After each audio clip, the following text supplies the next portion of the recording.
আজ আমি করে নেব চুনো মাছের হাতে মাখা চচ্চড়ি। চুনো মাছের এই হাতে মাখা চচ্চড়ি এর স্বাদ লেগে থাকবে মুখে সারা জীবন, এর স্বাদ ভুলতেই পারবেন না। এই চুনো মাছের হাতে মাখা চচ্চড়িটা খেতে হয় অসাধারণ। তাহলে আমি রেসিপিটা কিভাবে করছি আমার সঙ্গে থাকুন আর দেখতে থাকুন। নমস্কার, তাপসী রান্নাঘরে সকলকে স্বাগত। শুরু করছি নতুন একটা দিনে নতুন একটা ভিডিও। আজ আমি করব চুনো মাছের একটা রেসিপি। আমি চুনো মাছের রেসিপিটা কিভাবে করব সেটাই আপনাদের সঙ্গে শেয়ার করব। তার জন্য আমি এরকম মাঝারি সাইজে 3টে আলু নিয়েছি। একটা আলু প্রথমে দেখুন এরকম সরু সরু করে আমি কেটে নিয়েছি। এবার আলুটা আমি জলে দিয়ে দিচ্ছি। আলুগুলো কেটে কেটে জলে দিয়ে দিতে হবে। আমি যেভাবে চুনো মাছটা করব এরকম চুনো মাছের রেসিপি বা ঝাল যাই বলুন, সঙ্গে থাকলে গরম গরম ভাত কিন্তু খেতে লাগে অসাধারণ।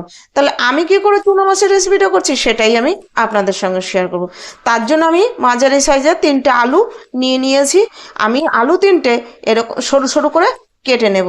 আলু ভাজার জন্য যেরকম আলুটা কাটি তার থেকে একটু মোটা রাখবো, খুব বেশি না, সামান্য একটু মোটা রাখবো। আর খুব বেশি মোটা রাখলে সময়টা বেশি লাগবে রান্না করতে, তার জন্য আমি ভাজার থেকে একটু মোটা রাখবো, আমার রান্নাটা যেন তাড়াতাড়ি হয়ে যায় অল্প সময়ের মধ্যে। আর চুনো মাছ রান্না করা তো ভীষণ সহজ। এভাবে চুনো মাছ করলে সময়ও কম লাগে, খেতেও হয় অসাধারণ। সবাই না খুব পছন্দ করবে এরকম করে চুনো মাছ রান্না করলে। এরকম চুনো মাছের রেসিপি একবার খেলে বাড়িতে সবাই কিন্তু চুনো মাছের প্রেমে পড়ে যাবে। তাহলে চলুন আমি প্রথমে এই আলু 3টে কেটে নিয়েছি। মাঝারি সাইজে 3টে পেঁয়াজ কেটে ছুলে ভালো করে ধুয়ে নিয়েছি।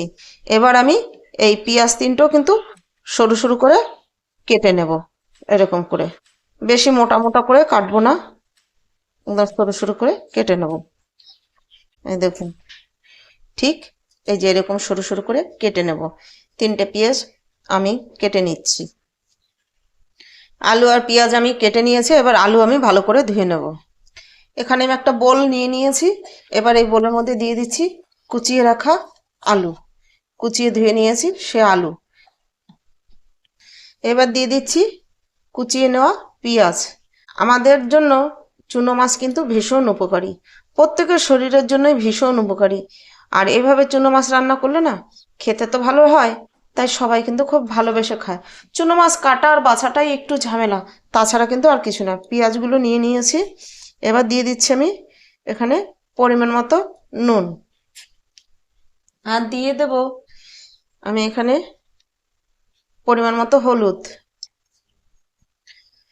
আমি এখানে বেটে নিয়েছি 1 চা চামচ ধনে, 1.5 চা চামচ গোটা জিরে, 1 চা চামচ গোটা ধনে আর 4টে শুকনো লঙ্কা দিয়ে আমি শিলে বেটে নিয়েছি।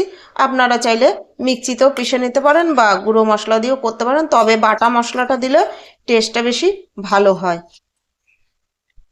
এবার দিয়ে দেবো এখানে আমি 2 টেবিল চামচ পরিমাণ সর্ষের তেল, আর দিয়ে দিচ্ছি 1 চা চামচ রসুন বাটা।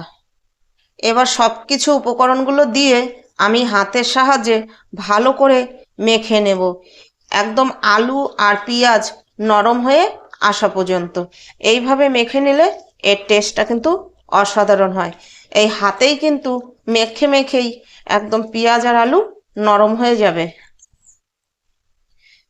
পেঁয়াজ আর আলু মশলা দিয়ে এই যে 2 থেকে 3 মিনিট আমি ভালো করে মেখে নিয়েছি। দেখুন কতটা নরম হয়ে গিয়েছে।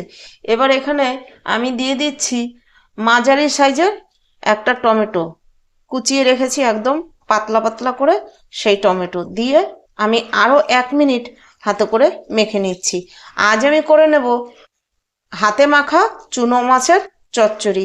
এই হাতে মাখা চুনো মাছের চচ্চড়ির টেস্ট কিন্তু একদমই আলাদা, অসাধারণ হয়। এই চুনো মাছের চচ্চড়িটা যেমন আমাদের ঘরে, আমার শ্বশুর বাড়িতে আগে জানতো না যে এভাবে খাওয়া যায়। যবে থেকে আমি করে খাইয়েছি তবে থেকে কিন্তু সবাই খুব পছন্দ করে।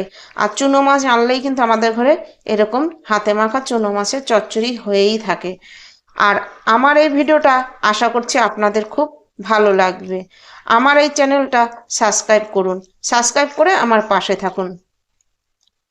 আমার এই ভিডিওটা ভালো লাগলে লাইক কমেন্ট সাবস্ক্রাইব করুন, সাবস্ক্রাইব করে পাশে থাকা বেল আইকনটি প্রেস করে নোটিফিকেশনটা অন রাখুন। আর যখনই আমি এরকম নিত্য নতুন ভিডিও আপলোড করব, পৌঁছে যাবে সবার আগে আপনাদের কাছে। যারা আমার পুরনো বন্ধু আমাকে সাবস্ক্রাইব করে আমার পাশে আছেন, তাদের অনেক অনেক ধন্যবাদ। আর যারা এখনো আমার নতুন বন্ধু আমার ভিডিও দেখছেন, সাবস্ক্রাইব করেনি, অবশ্যই সাবস্ক্রাইব করে আমার পাশে থাকবেন। টমেটো দিয়েও আমি মেখে নিয়েছি। এবার দেখুন দিয়ে দিচ্ছি চুনো মাছ।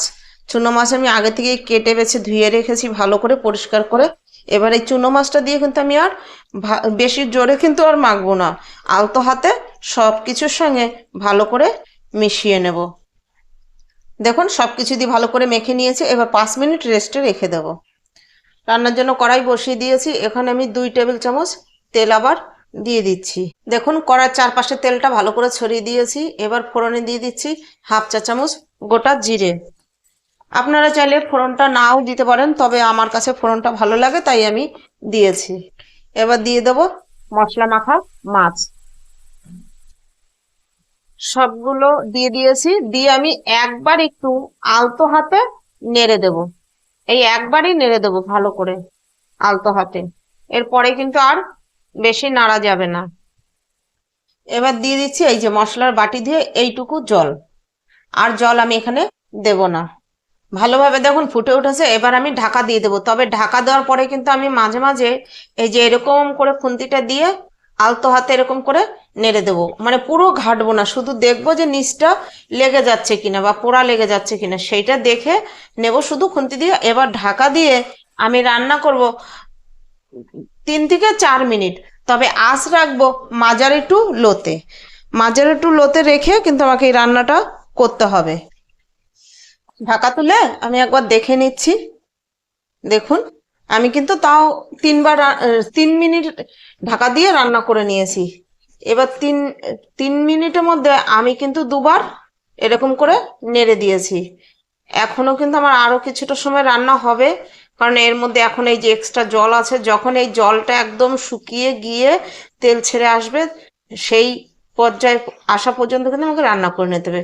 এবার দেখুন তাহলে আলুগুলো কিন্তু সিদ্ধ হয়ে গেছে, কিন্তু এখনো এক্সট্রা জল আছে। এবার আমি আবার ঢাকা দিয়ে দিচ্ছি। এবার আঁচ করে দেবো একদম লো। এবার ঢাকা তুলে দেখে নিচ্ছি। দেখুন হয়ে গেছে, জল নেই। এবার আমি 2টো চেরা কাঁচা লঙ্কা উপর থেকে দিয়ে দিচ্ছি। এই চেরা কাঁচা লঙ্কাটা দিলে এর যে একটা আলাদা একটা সেন্ট আছে, এই সেন্টটাতে চচ্চড়িতে দারুণ লাগে। আর আমি এর উপর দিয়ে তেল কিন্তু আছে, কিন্তু আমি একদম সামান্য একটু তেল ছড়িয়ে দেব। এই চচ্চড়িতে এই কাঁচা তেলের এই গন্ধটা অসাধারণ লাগে। এবার আমি এই 2টো জিনিস দিয়ে আবার ঢাকা দিয়ে দিচ্ছি 2 মিনিটের জন্য। 2 মিনিটের জন্য ঢাকা দিয়ে আঁচ একদম সিমি করে দিয়েছি। আমি 2 মিনিট রেখে দিয়ে ঢাকা তুলে দেখে নিচ্ছি। দেখুন 2 মিনিট পরে ফিরে এসেছি। আমার কিন্তু হাতে মাখা চুনো মাছের চচ্চড়ি একদমই রেডি। আপনারাও এভাবে বাড়িতে একবার ট্রাই করুন। এভাবে একবার যদি হাতে মাখা চুনো মাছের চচ্চড়ি খেয়ে থাকেন, আপনাদের এর স্বাদ লেগে থাকবে মুখে। এর স্বাদ ভুলতেই পারবে না। তাহলে চলুন আজ ভিডিওটা এখানেই শেষ করছি। ফিরে আসব নতুন একটা দিনে নতুন একটা ভিডিও নিয়ে।